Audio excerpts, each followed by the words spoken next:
Poor, poor, friendly neighborhood Spider-Man.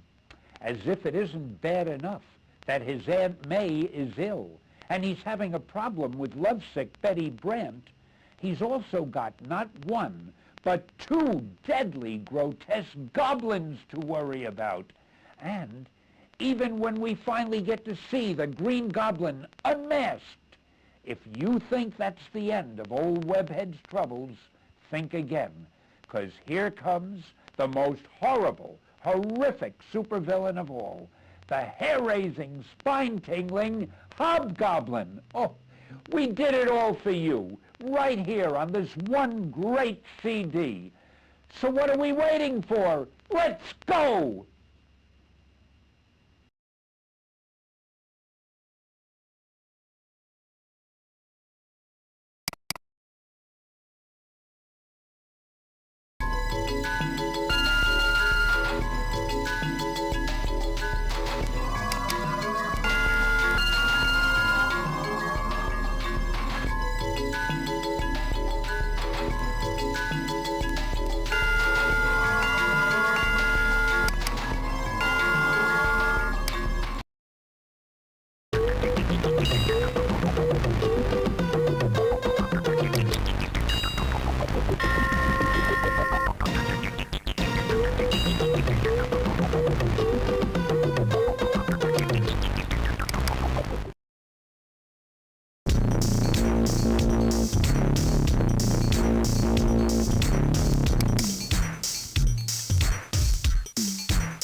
Then you really are serious? Me?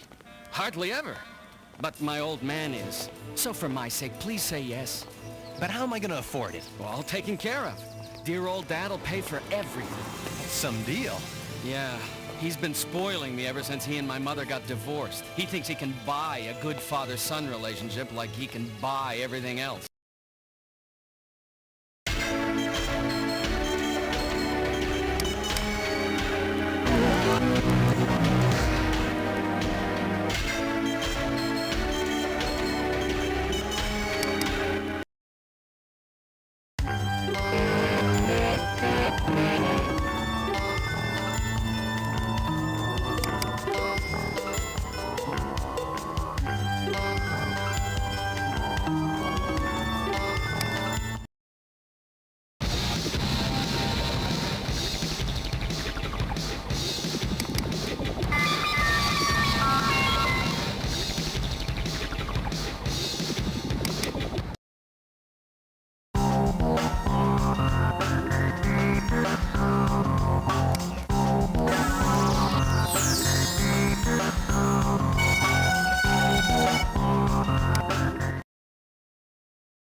Amazing Spider-Man number 238, The Shadow of Evil's Past.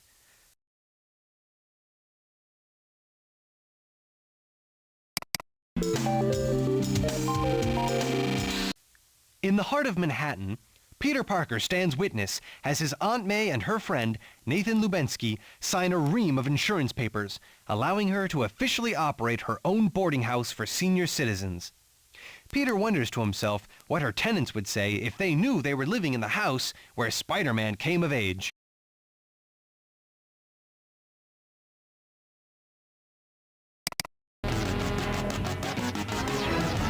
Staring out into the street, Peter's thoughts drift back to the days when he was being raised by both his aunt and his Uncle Ben. But Ben was killed when Spider-Man failed to stop a burglar, the criminal who later would rob Ben Parker of his life. He consoles himself with thoughts of his aunt's newfound romance with Nathan.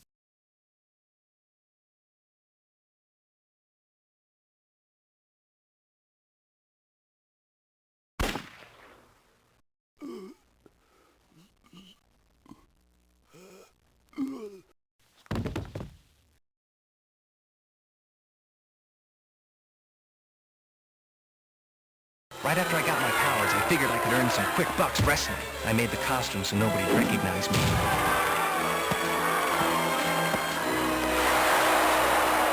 Hey! Help! Grab him! Don't let him get away! Hey, sorry, pal. I'm a wrestler, not a cop. I figured, why should I get involved? The police were at Aunt May's. Someone had broken in. Bad news for you, son. My Uncle Ben tried to stop him, but the guy was armed. The cop told me the one who did it had been chased to a warehouse, and whoever it was, I wanted him first. And I got him, too. It was the crook from the arena. The one I should have stopped, but I didn't. I had the power, and I didn't use it. I lost my uncle because I ignored my responsibilities. He always used to tell me, with great power comes great responsibility.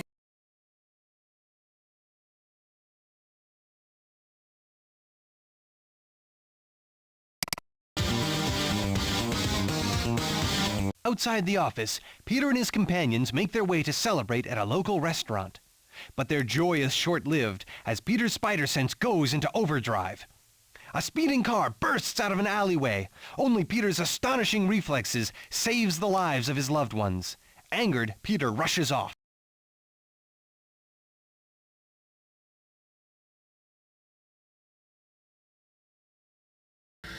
Spider sense going crazy.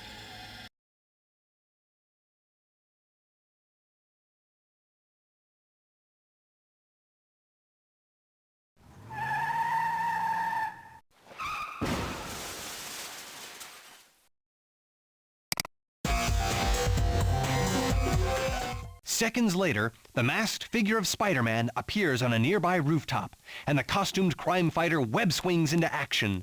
Leaping onto the top of one of the police cars in hot pursuit, Spider-Man closes in on the crooks, his automatic camera now webbed in place.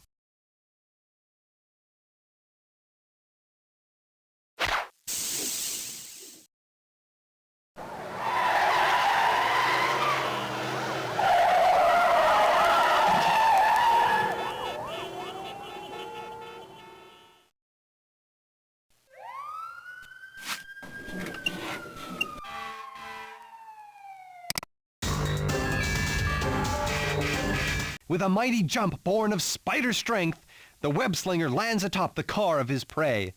Half a second later, he slips in an open window, delivering a powerful kick to the driver. As the car barrels onto a side street, Spider-Man grabs the wheel and pulls hard, swerving to avoid endangering pedestrians. One of the burglars is flung from the car and manages to escape Spider-Man.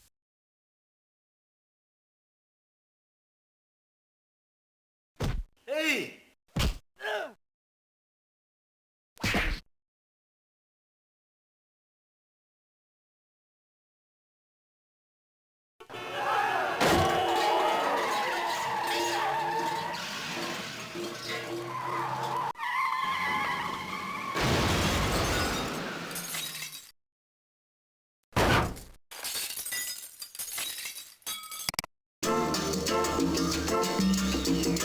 Spider-Man emerges from the now wrecked car, taking off after the fleeing burglar. He chases the frightened felon through a veritable maze of abandoned factories and warehouses, finally trapping him on a bricked-over loading dock.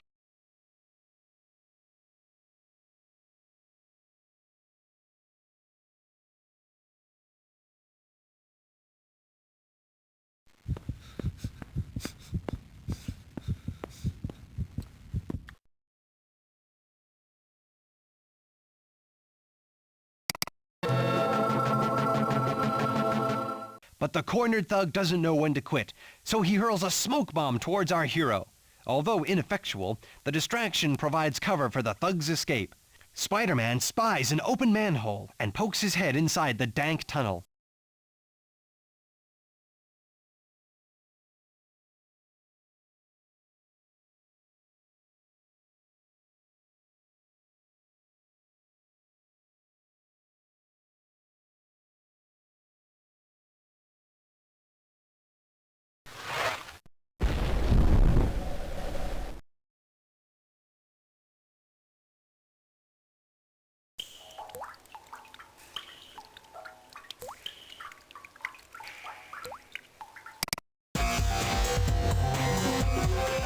Using his spider signal, the wall crawler is dejected to see the labyrinth of tunnels, any one of which the criminal could have used to effect his escape. Consoling himself with the collar of the other three thieves, confident that the police can catch this other thug, Spidey goes topside to debrief the cops.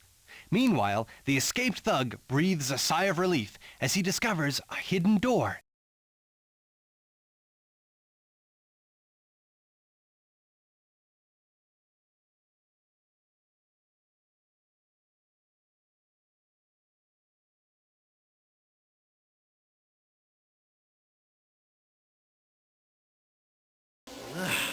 What a slimy mess. Why can't I be one of those galaxy-hopping superheroes? Why do I end up in the sewers? Ugh. Whoa!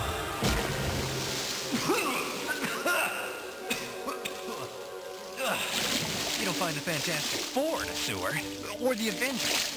Never have I seen the Avengers in a sewer, or the Defenders. Well, maybe the Hulk.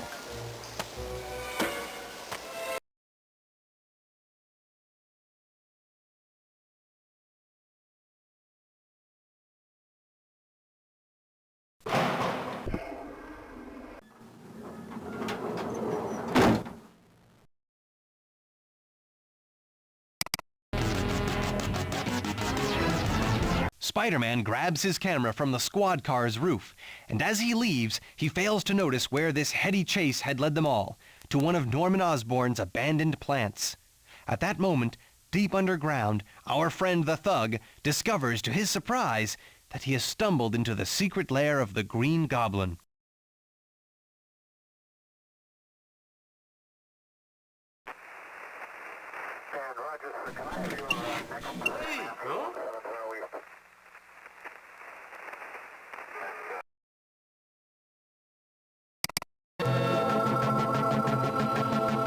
Elsewhere in Manhattan, Peter Parker rests in his apartment, phoning his Aunt May, developing his photos and changing into his street clothes.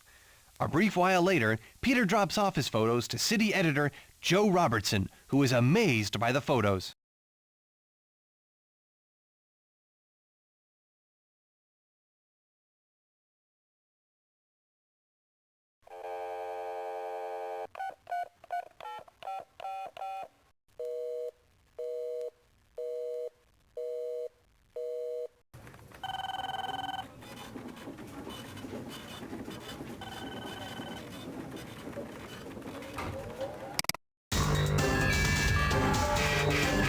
As Robertson calls for a copy boy, Peter learns that the car chase ended at the old Osborn warehouse.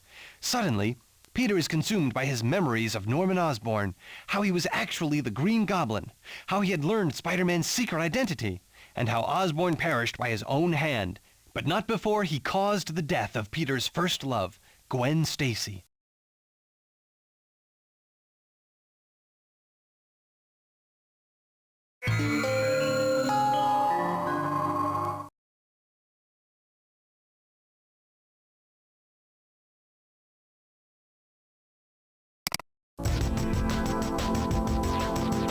The skies of New York City seem peaceful, until the calm is shattered by the rocket-powered sounds of the ghoulish Green Goblin's jet glider. Fuming, the Goblin's only thoughts center around revenge. Revenge against the amazing wall crawler, Spider-Man.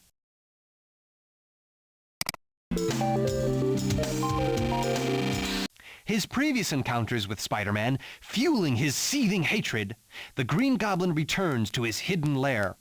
Arming himself with an even more lethal arsenal, the Goblin realizes that satisfaction will come only when he has unmasked Spider-Man for the world to see.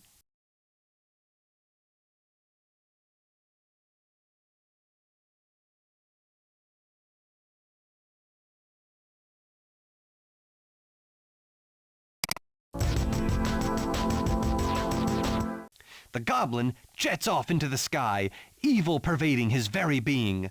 Meanwhile, in another part of town, Spider-Man swings to his doctor? Changing into Peter Parker, he enters Dr. Bromwell's office to check on his heavy head cold.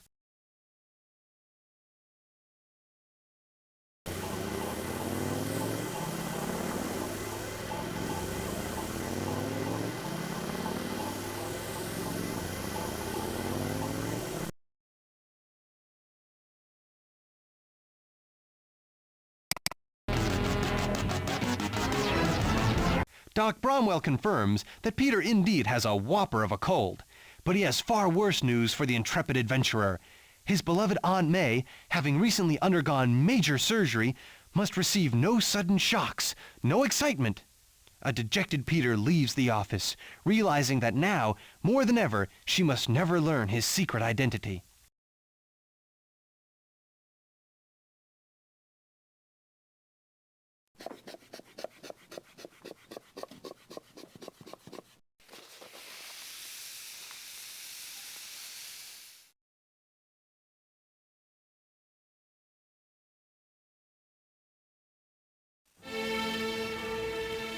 Doctor, how is she? It's a form of seizure. The mind retreating into itself under extreme stress. All we can do is give her time.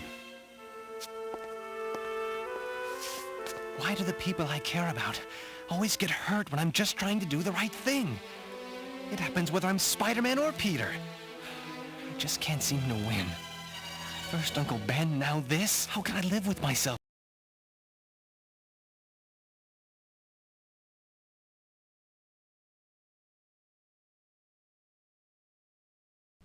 Dr. Forrest, dial 118, please.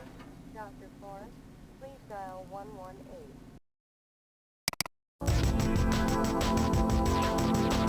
On his way towards class, Peter is immersed in his worries over Aunt May, so immersed that he fails to notice his classmates, especially Harry Osborn, whose father, Norman, drops his son off with a few curt, angry words. Harry wonders to himself what could be so troubling to his father.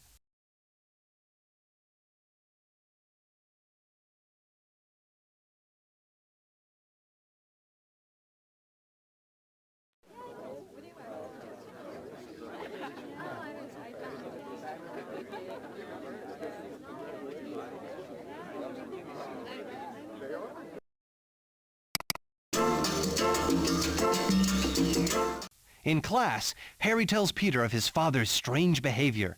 But as soon as class is over, Peter does a quick change, and the ever-vigilant Spider-Man is on patrol once more. Soon, he happens upon a daring rooftop robbery.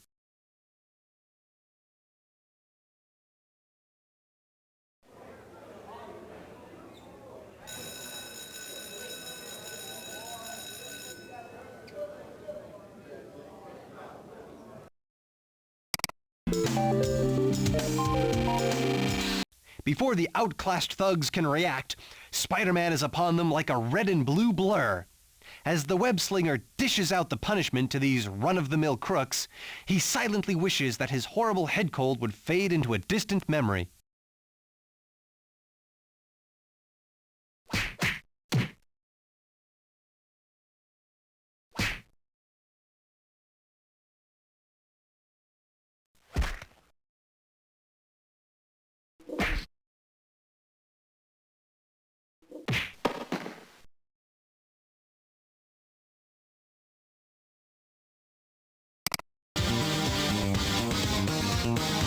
As a crowd of bystanders looks on, Spider-Man continues his amazing acrobatic assault.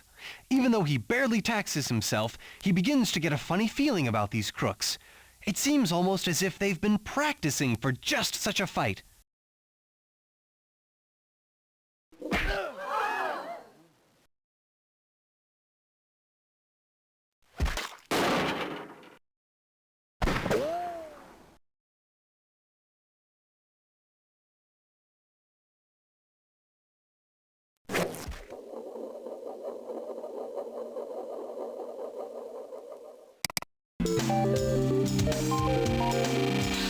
The fight rages on, and Spider-Man draws the fight away from the building's elevator so the crowd can take their leave. While he continues dispensing quips and webbing, he notices that the crooks don't even seem to mind that they've lost their hostages.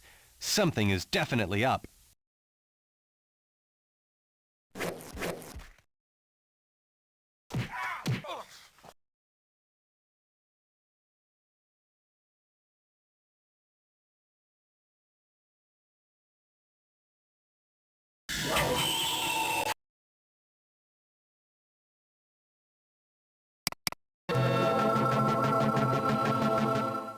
Spider-Man struggles to put a quick end to the skirmish when he overhears one of the criminals mention a sinister gimmick. Before he can react, a grenade releases a strange, odorless vapor in the wall crawler's face. High above, the Green Goblin gloats as his plan unravels. The robbery was a ruse to dose Spidey with a gas to weaken his spider sense. Well, if it isn't a meeting of the Diamond Lovers of America, it's Spider-Man! What? Spider-Man? Where? Where? Oh, I just get so flustered when I meet a celebrity.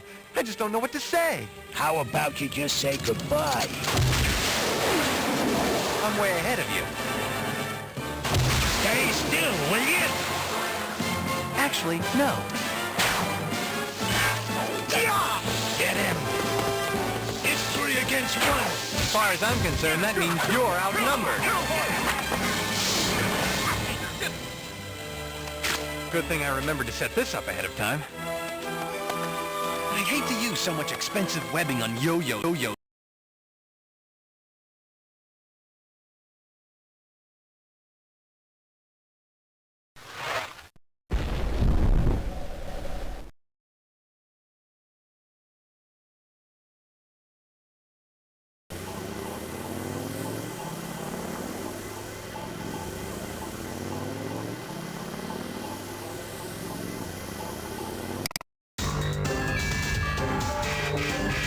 The hired goons are shocked to find the Goblin's weapon hasn't finished Spidey off, and the wall crawler makes short work of his foes.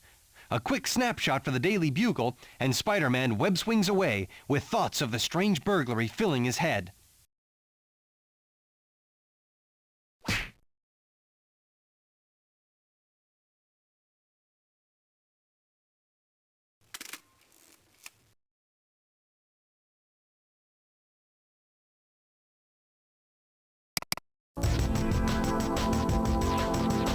Grabbing his clothes from a nearby alley, Spider-Man quickly changes into his Peter Parker identity, all the while wondering what possible effect the strange vapor from the grenade could have on him. Unbeknownst to Spidey, the Green Goblin observes him from the sky. He can't believe that his arch-nemesis is really a 19-year-old kid.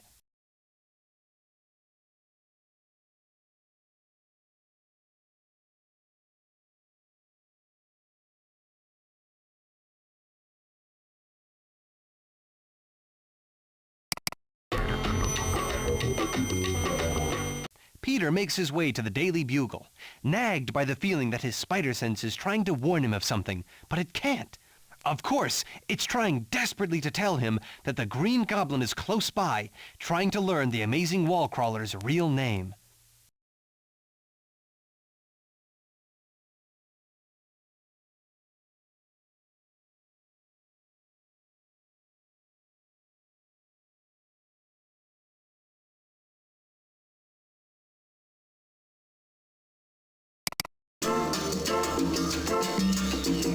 Inside the bustling offices of the Bugle, reporter Ned Leeds confronts Peter about his feelings for J. Jonah Jameson's former secretary, Betty Brant. Peter tells Ned that he has moved on, but their conversation is interrupted by the bluster of Jameson himself. A quick transaction of photos for cash takes place, or rather, Jameson tries to welch out of paying.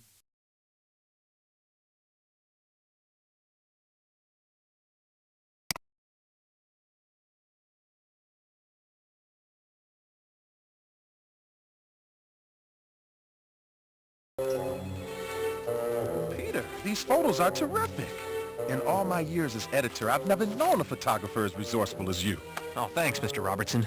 I don't know how you get these shots. Me neither.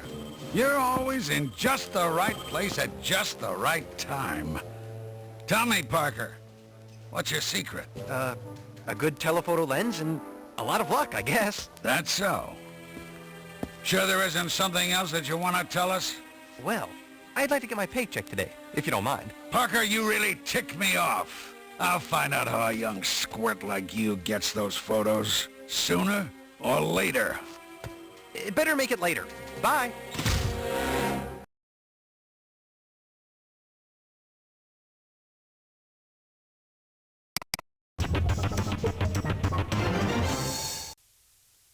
Peter threatens to take his photos to a rival newspaper, leaving Jonah little choice but to pay. As Peter leaves, the Goblin hovers outside. Thanks to a handy listening device, he now knows that Spider-Man is really Peter Parker.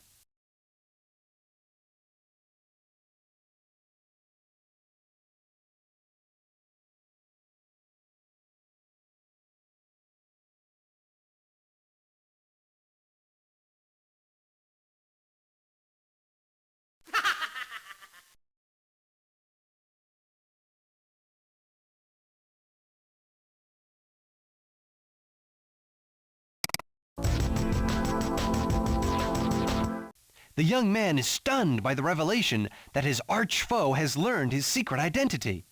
But he also knows that to fight the Goblin here may cause his aunt a fatal shock.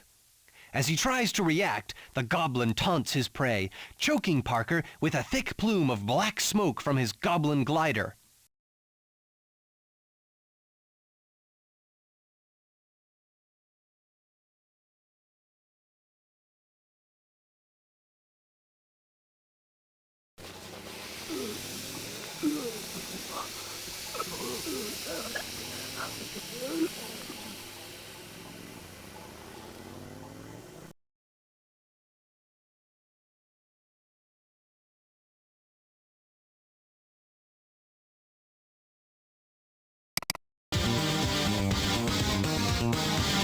While the battle rages on, inside the quaint home, Aunt May grows concerned over the dense fog that has gathered, and she wonders how her frail nephew will find his way home. If only she could see outside. The Goblin uses his sparkle gloves to try and fry the youth, but Peter's spider reflexes keep him from harm.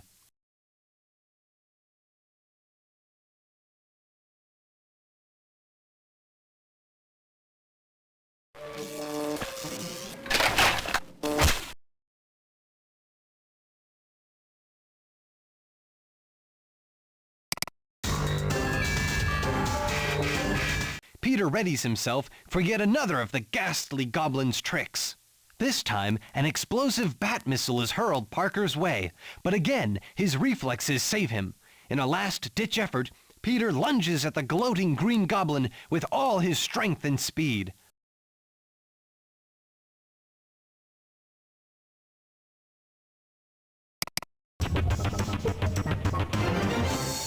Too little, too late.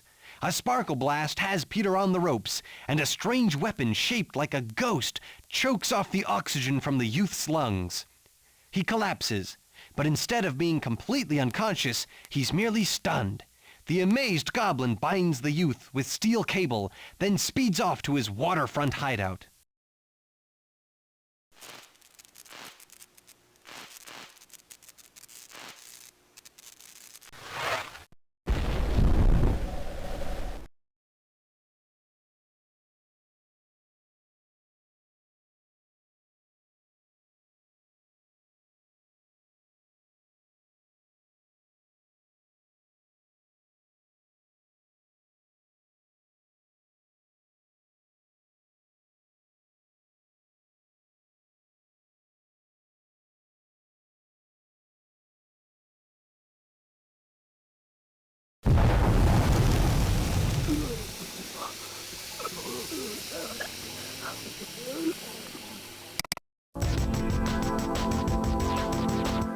Once inside, Peter revives to discover himself bound tightly, with the evil Goblin tinkering with menacing-looking chemicals.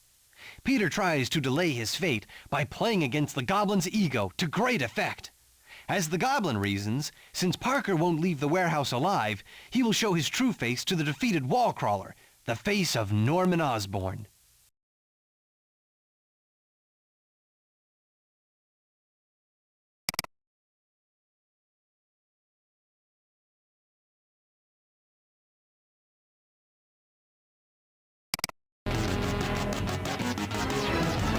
Meanwhile, not far from Forest Hills, Queens, the thug that escaped Spider-Man shows a mysterious stranger the Green Goblin's lair. Notes, private journals, all the Goblin's equipment lies untouched. As the stranger begins to load the contents into an awaiting van, Peter and Joe Robertson make the short drive to his aunt's house, also in Forest Hills.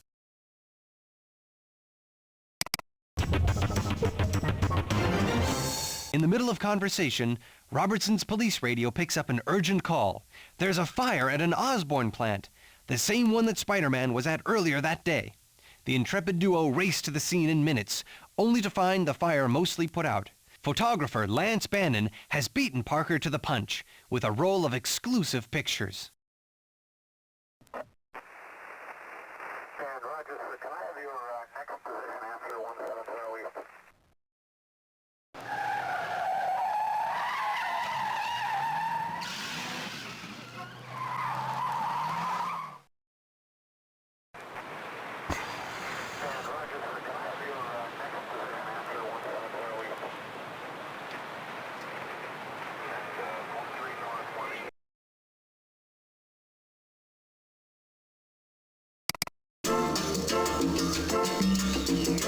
Robertson questions the fire chief, who suggests that the fire might have been caused by arson. He also adds that the room that caught fire wasn't on any floor plan. Peter ducks into the building, anxiety building within him. Though the chamber is burnt beyond belief, he recognizes it as one of the Goblin's hideouts.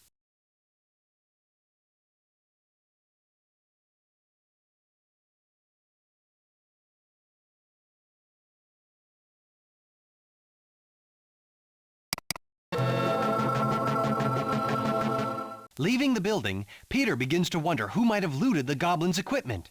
But he has little time to ponder this thought, as his Aunt May calls over Robertson's mobile phone.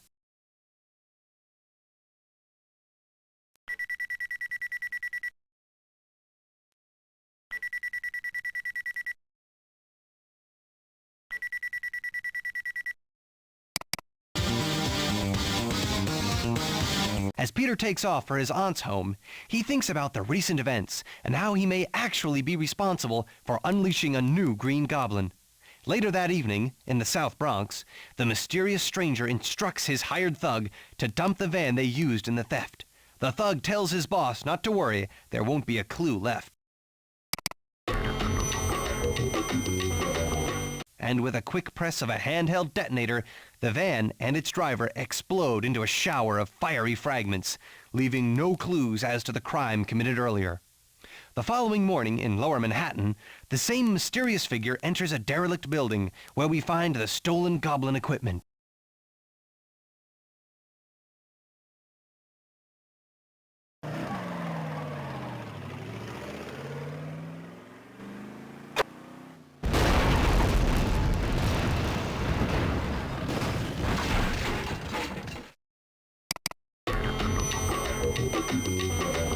The stranger pours over the Goblin's arsenal, the explosive fury of the pumpkin bombs, the lethal touch of the high-voltage sparkle blaster, and the awesome might of the Goblin's powerful jet glider.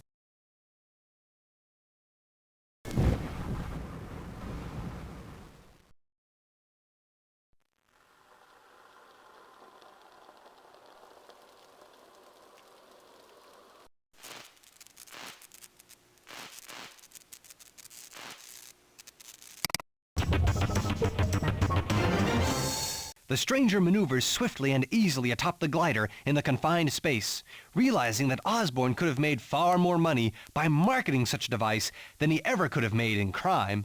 But the power, the freedom! He sees why Osborn kept it to himself. Stopping the glider, the stranger turns his attention to an altered Goblin mask.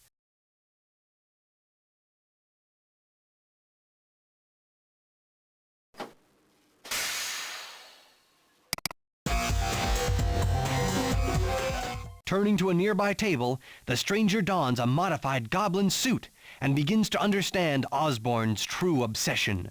The compulsion to escape society's restraints overtook Osborn. However, the stranger vows he will control the compulsion. The Green Goblin is no more, he announces.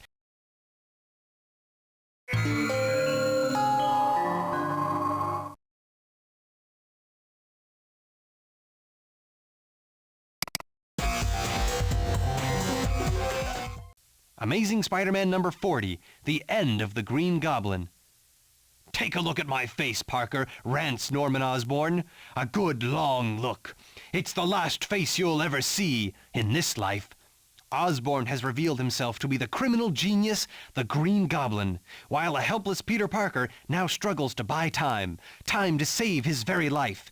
He mentions his college classmate, Osborn's son, Harry.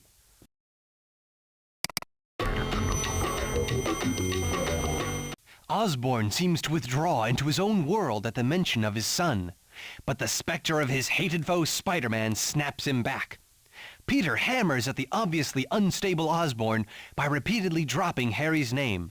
Osborn begins to tell Parker why he first became the Green Goblin.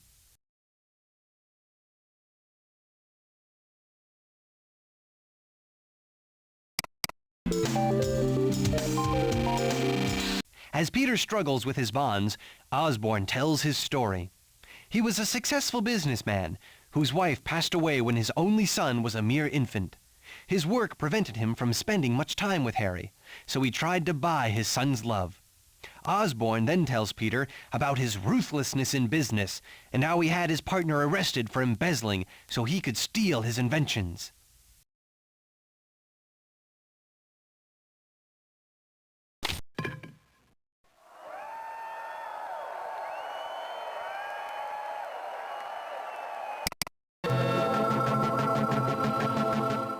The pieces still don't form a puzzle in Peter's mind, however, and he goads Osborn into revealing more.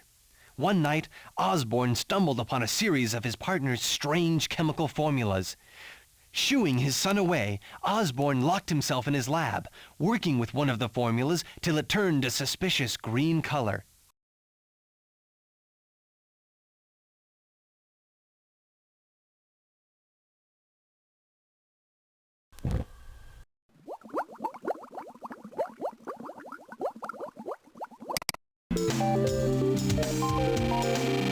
Seconds later, Osborn's world exploded before him. The solution was highly unstable. Rushed to the hospital, he lay for weeks convalescing.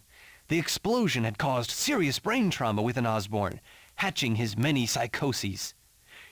He became bent on using his genius for crime and designed a bizarre costume.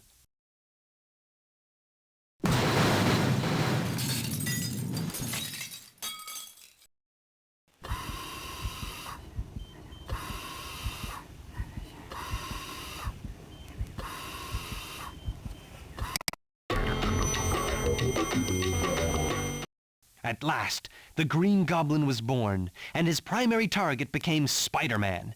The Goblin believed the underworld would respect any man who could defeat the wall crawler.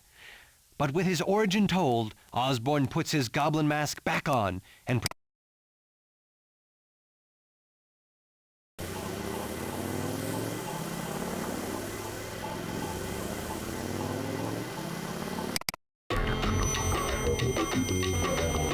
as the Goblin gloats, Parker thinks of his loved ones, Betty Brant, and especially Aunt May.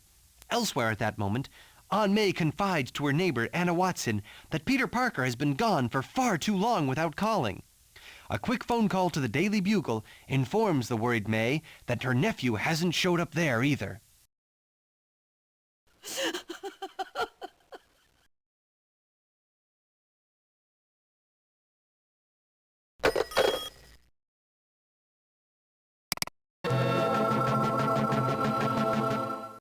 Meanwhile, we find Betty Brant in a train station in Chicago as she prepares to return to New York City.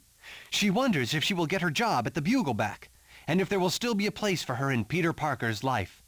Lost in thought, the image of Spider-Man keeps reappearing in her brain, filling her with uncertainty and dread.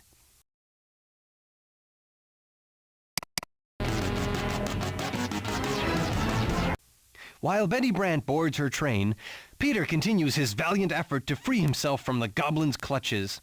Enraged when Parker tells him that he beat Osborn every time they clashed, the Goblin uses his retroscope device to project mental images of their past battles.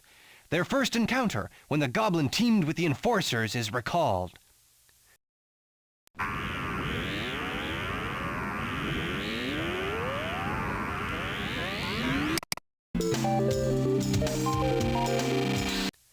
The retroscope images change from the Enforcers' battle to the pair's next battle royale. Then, the Fantastic Four's Human Torch helped Spidey defeat the Goblin.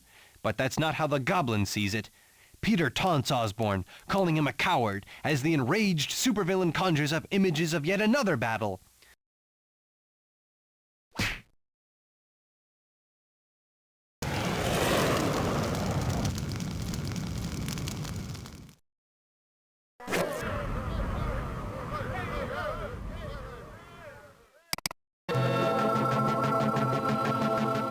Finally, the retroscope shifts to their most recent battle, when a criminal rival of Osborn's, the Crime Master, intervened and inadvertently saved Spider-Man. As his foe continues ranting, Peter frees one hand from his steel bonds, but the crafty Goblin sees this and frees the captive youth for their final fight.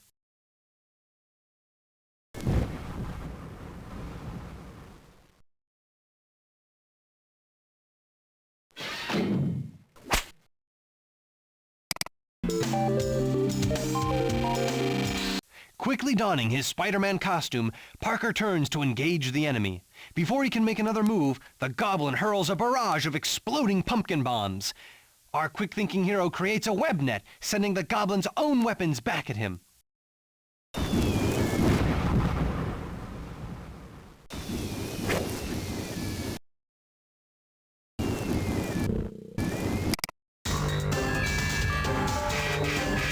Alas, the pumpkin bombs are destroyed by the Goblin's sparkle blasts.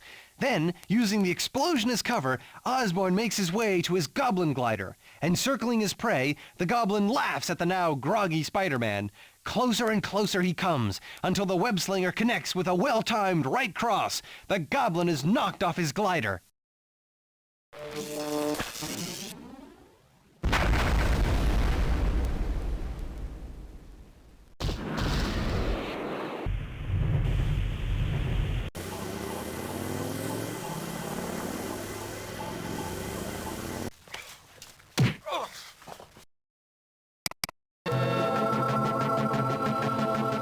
Another explosion as the infamous Goblin glider crashes. The Goblin appears dazed. Spider-Man wonders to himself if his foe is truly beaten, and if so, what will he do to him? Osborn knows his secret identity. Before he can ponder any further, the Goblin resumes his attack, striking Spider-Man with a live wire. Merely stunned, Spider-Man dodges a barrage of sparkle blasts as he closes in.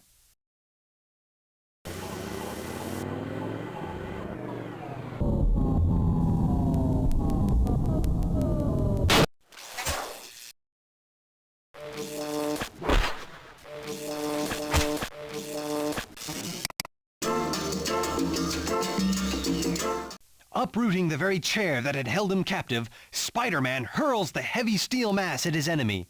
But you can't keep a wretched supervillain down. The Goblin showers Spidey with a handful of electronic bats that swarm around his head. The Goblin uses this cover to reach his ultimate weapon, the fully automated Goblin Cannon.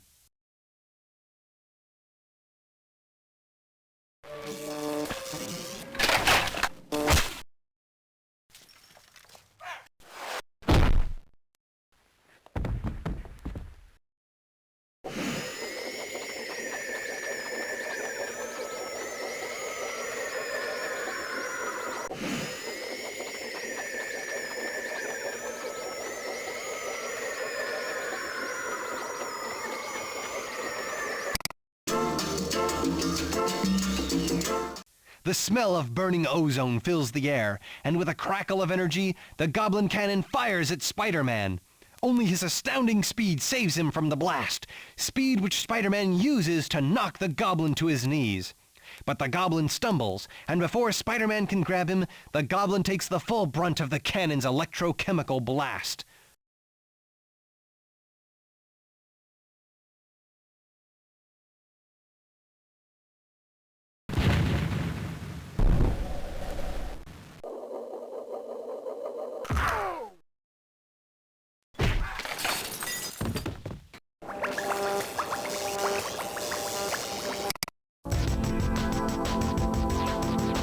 Fire blazes through Osborn's lair as the Goblin lies on the ground, immobile.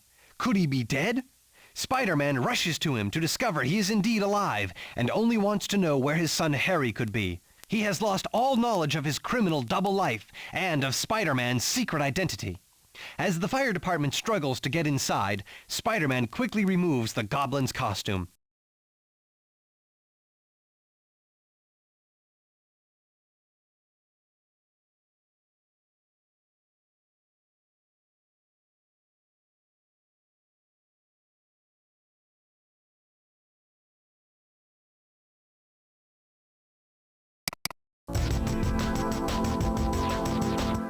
Just as the firemen break through, Spider-Man tosses the Goblin costume into the all-consuming flames.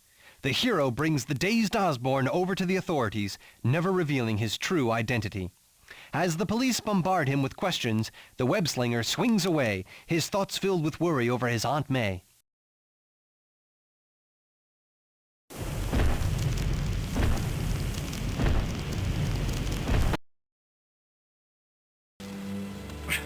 I've never liked Osborn that much, but for Harry's sake, I'm glad he's okay. Oh. Now, how did that...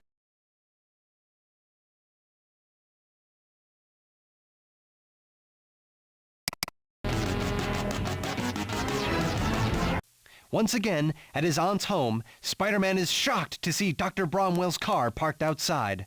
One quick change later, and Peter bursts through the front door, his aunt resting calmly in her den. Dr. Bromwell then accuses Peter of only thinking of himself, giving his aunt such a shock.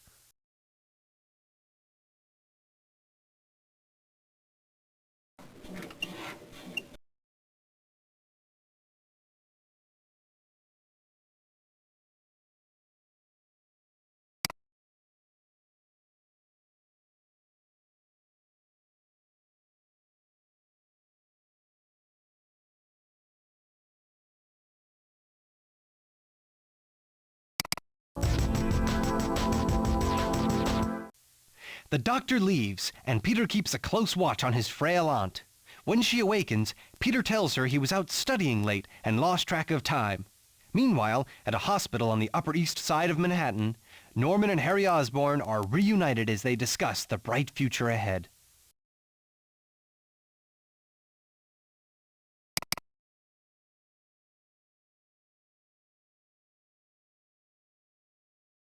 Worse for wear, but the important thing is, it's mine now. All mine,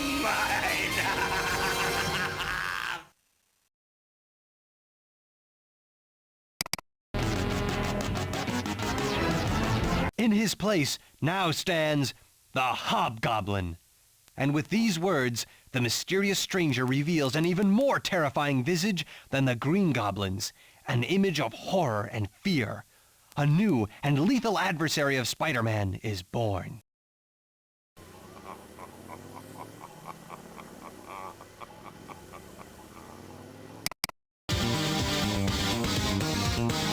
Back in Greenwich Village, Spider-Man makes his way to his apartment, mulling over the awful day.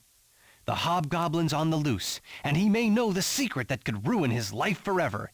His secret identity. Things couldn't possibly get any worse. Or could they?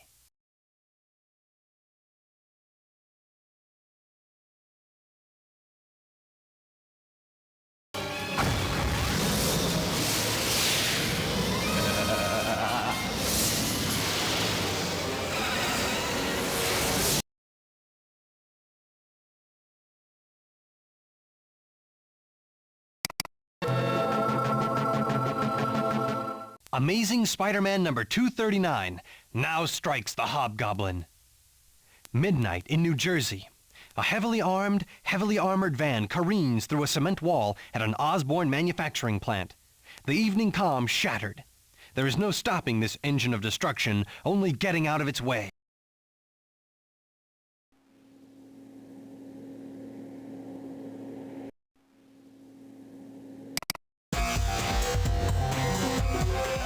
One hour later, the authorities have arrived at the scene. A representative of Osborn Manufacturing, Mencken, informs the police that there have been a half-dozen thefts in recent weeks with nothing stolen, but empty storerooms were found that they didn't know they had. Harry Osborn arrives concerned.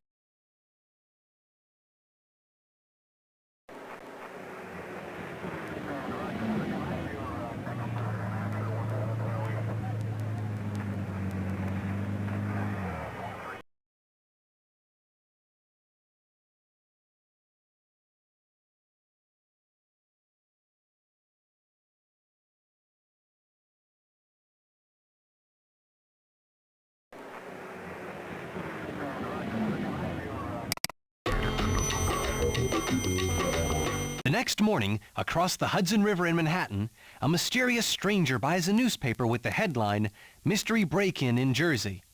He chuckles at the thought that his robbery made front-page news. Soon he returns to Lower Manhattan and a derelict building which houses the heavily armored van and equipment of the Hobgoblin.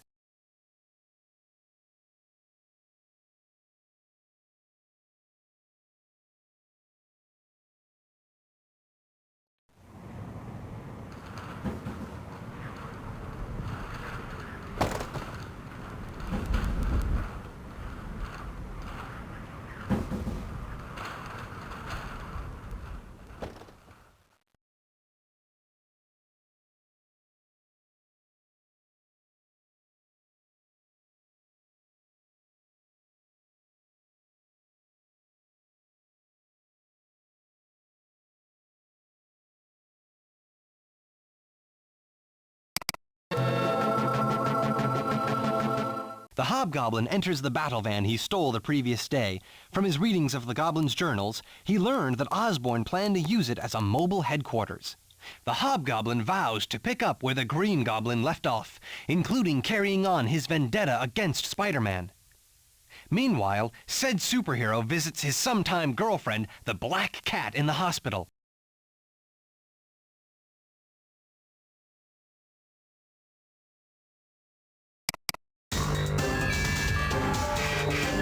An urgent radio report informs the wall crawler that there's been yet another break-in at an Osborn plant. Wishing he could stay with his injured girlfriend, but realizing his duty, Spider-Man spins a web line to a nearby building, intending to check out the facts of the robberies.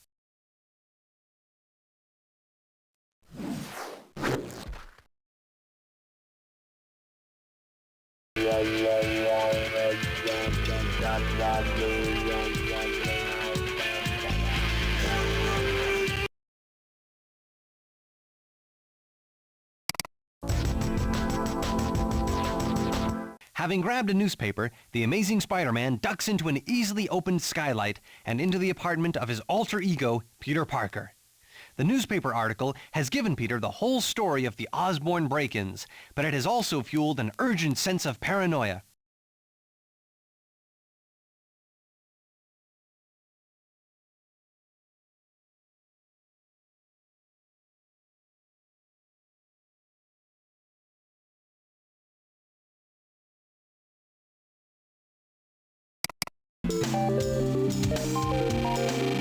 Peter tends to his costume, which, after 48 hours of non-stop spider activity, has become ripe. While he carries on with his chores, he reflects on the Osborn break-ins and wonders if the thief now has Osborn's journals. If so, did Osborn include the fact that Peter Parker is Spider-Man? Peter vows to check out the few Goblin hideouts he knows of, but after he gets some well-earned sleep.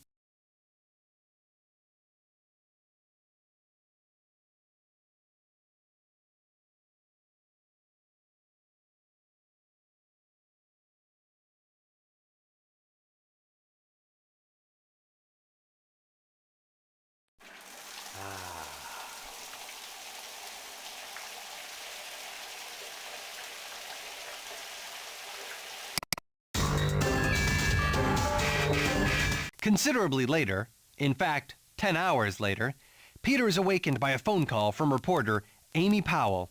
She invites him to dinner, but Peter realizes that he's overslept. He's got to get moving to those Goblin hideouts.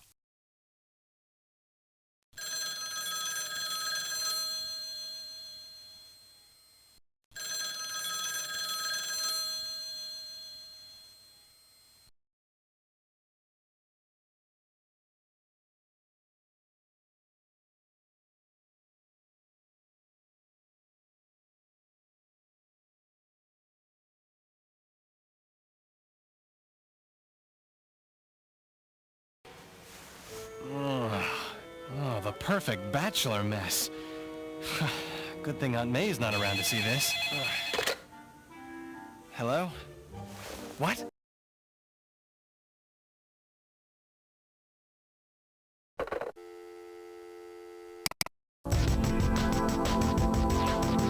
One quick sandwich and a swig of milk later, the Amazing Spider-Man is web-swinging his way to an abandoned warehouse off 23rd Street and 9th Avenue.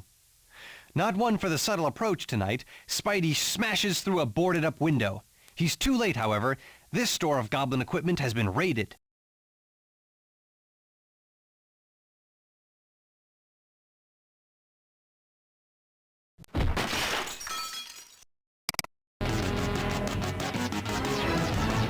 Spider-Man takes off like a shot for another store of Osborn equipment. Moments later, at the rear door of the old Village Theater, Spider-Man discovers the stage door light on. As he draws nearer, his spider sense goes off the scale. Bursting through the door, he comes face to face with the Hobgoblin.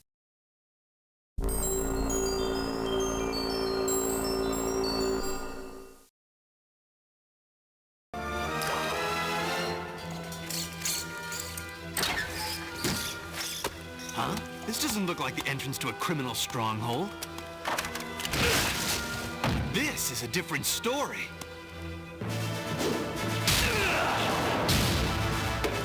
Here goes nothing.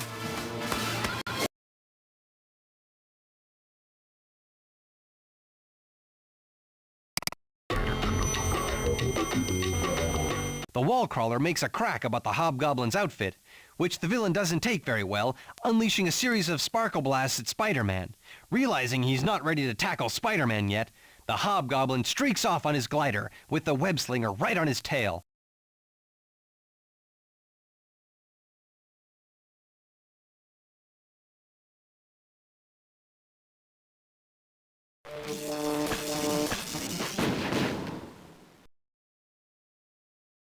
You're pathetic! How did you ever get your reputation? Must have been the tabloids. This clown's outmaneuvering me every step of the way.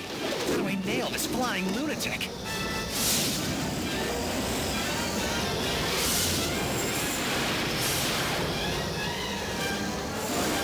Whoa! Nosebleed territory. Why do I get myself into these things? Uh-oh. Enjoying the flight? Some flight. No Peanuts? No Stallone movie? I'm out of here. Now to make an easy spider landing.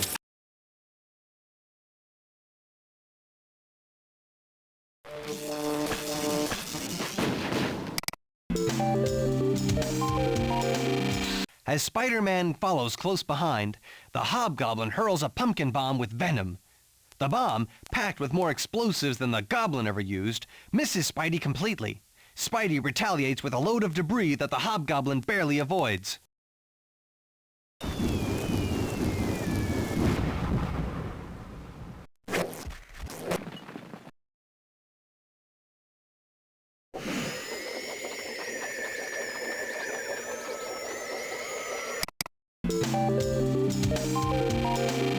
A swarm of razor-sharp bats is the next assault from the Hobgoblin, and it takes a dazzling array of acrobatic moves on Spider-Man's part to avoid their lethal touch. Springing back into action, the wall crawler confidently hurls himself at the Hobgoblin, but he overshoots the glider.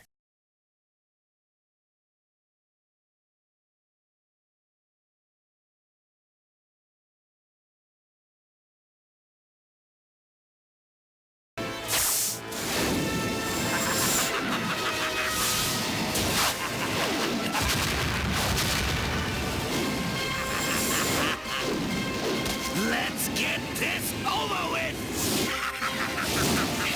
I can't outmaneuver him.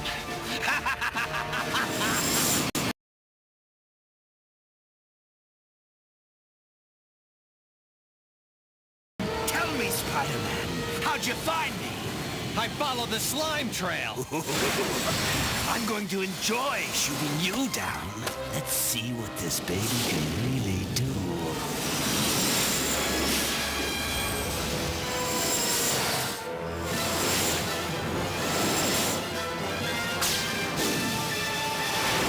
Osborn says these are smart bombs.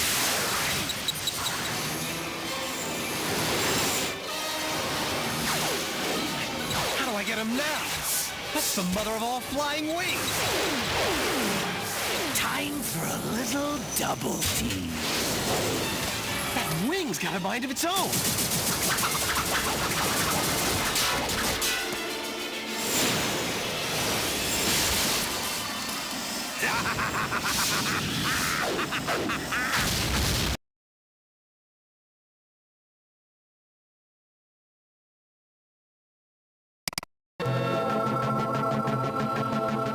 As Spider-Man web parachutes to the ground, the Hobgoblin hurls one of his patented gas ghosts at the wall crawler. Holding his breath, Spider-Man uses the smoke for cover while he employs his spider sense to draw a bead on the Hobgoblin.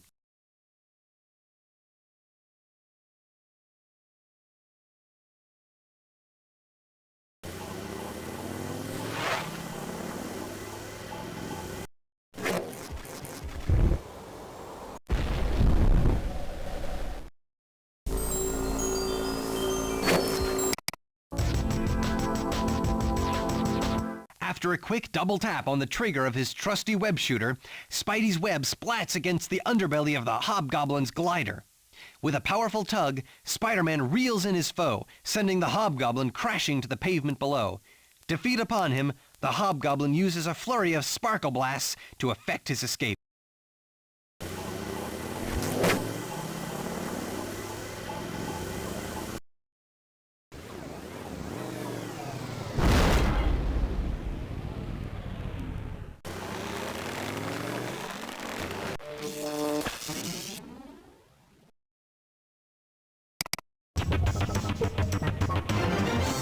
The blasts cause a gas line beneath the street to rupture and explode. The fire begins to spread. The entire neighborhood is in danger of going up in flames. With only seconds to save countless lives, Spider-Man grabs a steel plate and uses it to dig through a ton of asphalt and gravel. Finding the main feeder line, he squeezes it shut with all his might.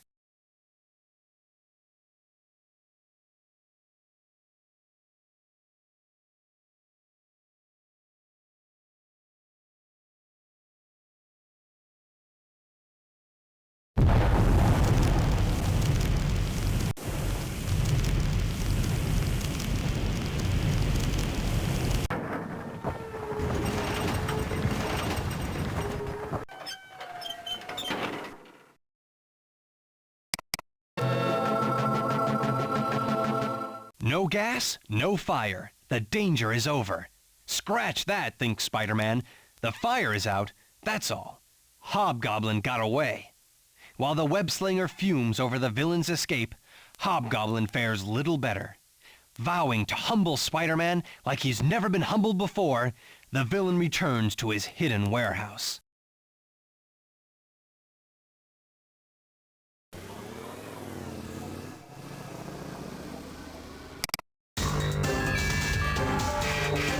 Back in Greenwich Village, Spider-Man makes his way to his apartment, mulling over the awful day. The Hobgoblin's on the loose, and he may know the secret that could ruin his life forever. His secret identity. Things couldn't possibly get any worse. Or could they?